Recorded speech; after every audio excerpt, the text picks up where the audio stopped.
Good morning, students. Hope all of you are fine. Beta, in this lecture, we will continue with theme 9, and name of this theme is Kings and Chronicles. Till now, we have discussed various topics.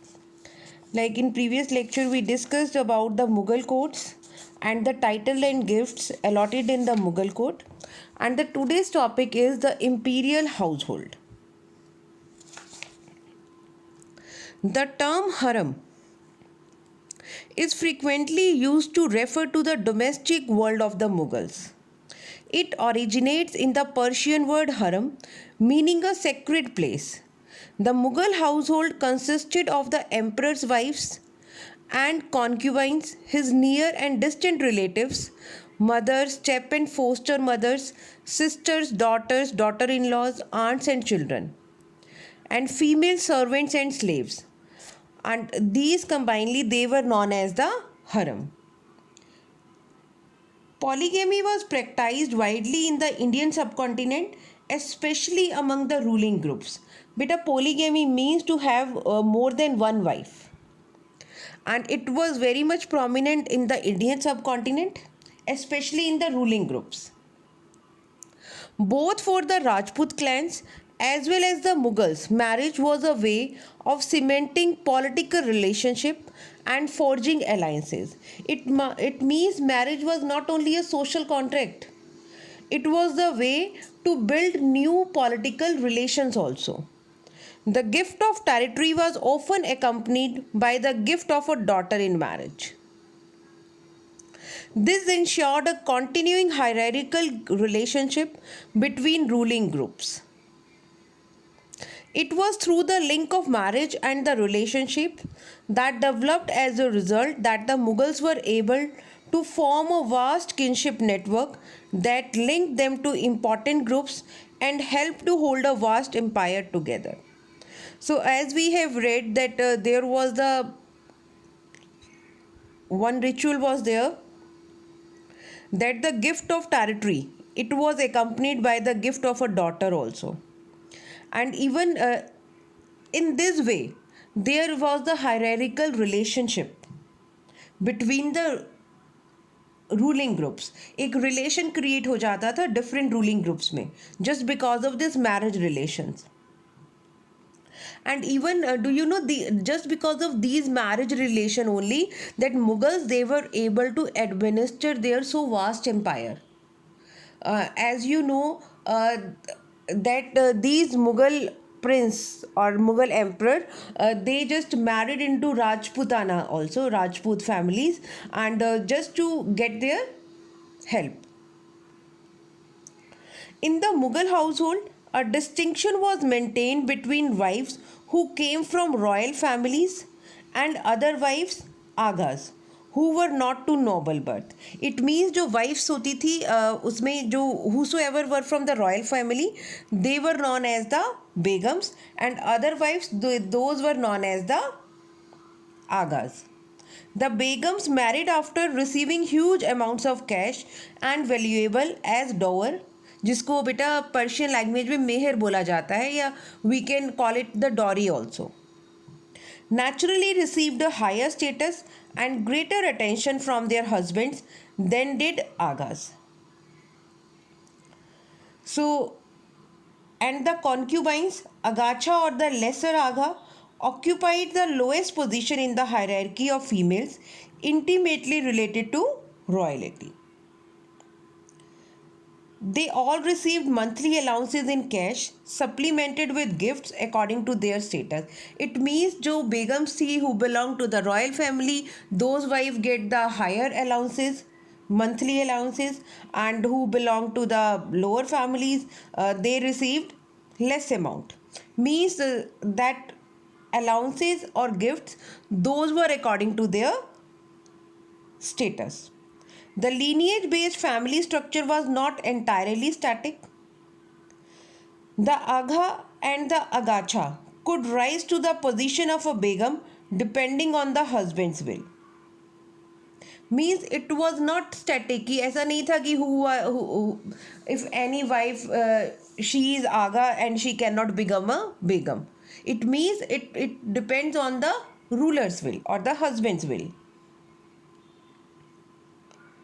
And provided that he did not already have four wives. Love and motherhood played important roles in elevating such women to the status of legally wedded wives. And even when we are talking about कि उनका जो ये status था, it was not static. It means it was flexible according to the choice of the husband. So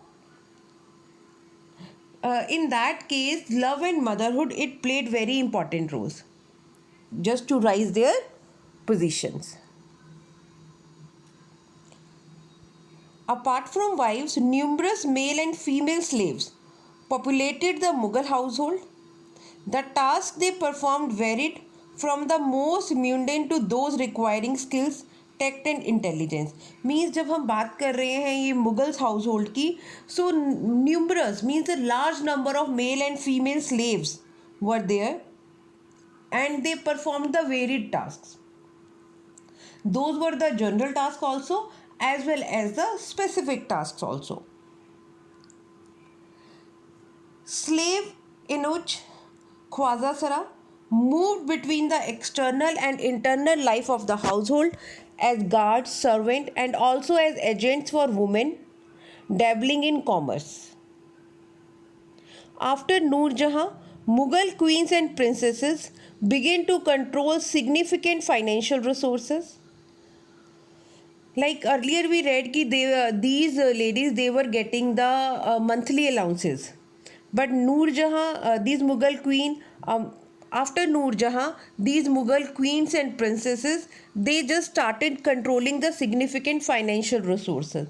And if you remember, we read in the one source also where that was the marriage of Dara Shikoh, right? There also the expenditure was done by Jahanara Begum, right? Shah Jahan's daughter Jahanara and Roshanara enjoyed an annual income often equal to that of high imperial mansabdar. Jahanara in addition received revenues from the port city of Surat, which was a lucrative center of overseas trade. Means these princes or begum they had the right over the revenue also from the particular area which was gifted to them.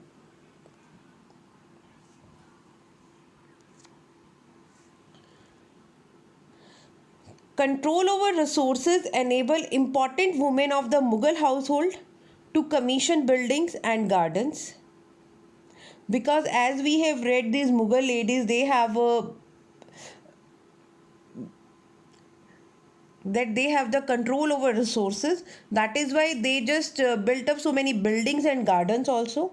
Jahanara participated in many architectural projects of Shah Jahan's new capital Shah Jahanabad. Among these was an imposing double-storied Karwansarai with the courtyard and garden.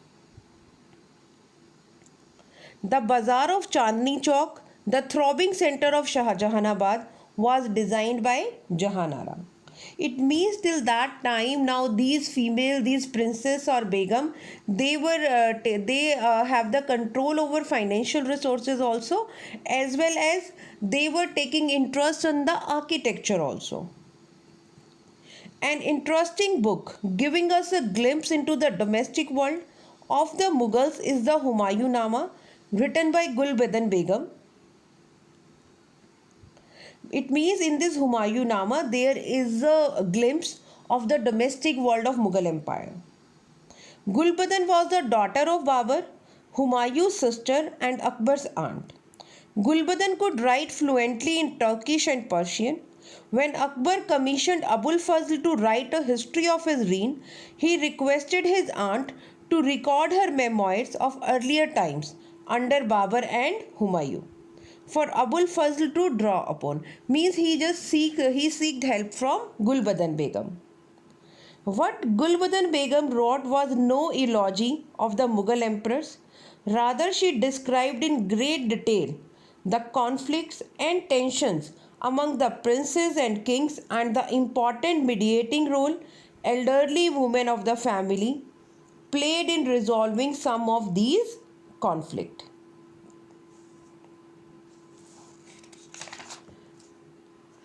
So this was about the imperial household. Now the next topic is this is about the imperial officials. In imperial official and ranks were allotted.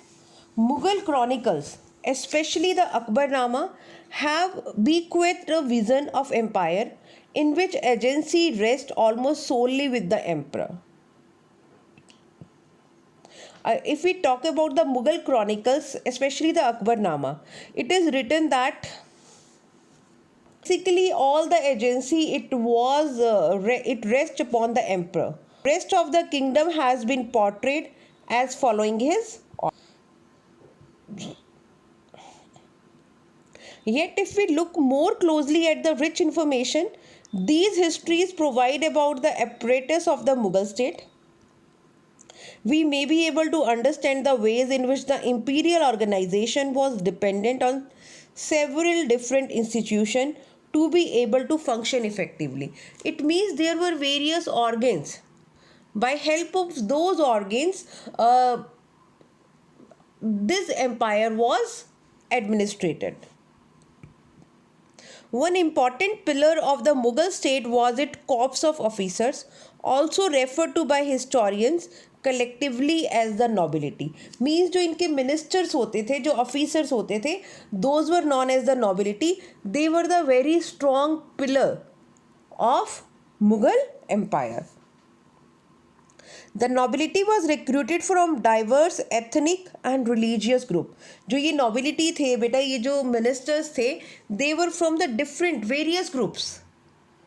This ensured that no faction was large enough to challenge the authority of the state. कि और उसमें बेटा पूरा बहुत tactfully ये सब किया जाता था रिक्रूटमेंट, जस्ट कि कोई भी ग्रुप रिलीजियस और एथनिक ग्रुप उनका number of members it would not be so large that affect the empire. The office corps of the Mughals was described as a bouquet of flowers held together by loyalty to the emperor. Means they were described as a bouquet. गुलदस्ता जिसको बोलते हैं, जिसमें बहुत सारे flowers होते हैं, and they were held together. और उनको इकट्ठे कैसे रखा जाता था? The main the relation between them was the loyalty towards the emperor. In Akbar's imperial service, Turani and Iranian nobles were present from the earliest phase of carving out a political dominion. Means अगर हम अकबर के reign की बात करते हैं तो there were the nobles from Turkish as well as the Iranian nobles also. Many had accompanied Humayun. Other migrated later to the Mughal court.